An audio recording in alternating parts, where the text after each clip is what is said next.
Direktur Tindak Pidana Tertentu Barreskrim Polri Brigjen Pipit Rismanto mengungkapkan pihaknya akan melakukan pemeriksaan terhadap Direktur PT Afi Farma terkait kasus gagal ginjal akut Jumat 4 November.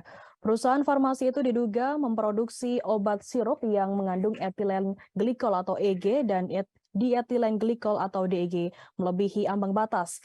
Rismanto menuturkan gelar perkara baru akan dilakukan setelah pemeriksaan saksi-saksi rampung. Namun tak dijelaskan kapan gelar perkara akan dilakukan. Sebelumnya sebanyak 15 karyawan PT Afi Farma diperiksa terkait produksi obat sirup yang mengandung etilen glikol dan dietilen glikol hingga kandungannya melebihi ambang batas. Rismanto mengatakan bahwa pihaknya masih terus melakukan pemeriksaan atas kasus tersebut, mulai dari sejumlah karyawan PT Afi Farma hingga produk obat sirup cair dari perusahaan tersebut. Hal itu dilakukan karena kasus gagal ginjal akut telah berstatus penyidikan. Sebelumnya pihak kepolisian juga telah melakukan penggeledahan di PT Afi Farma di Kediri, Jawa Timur.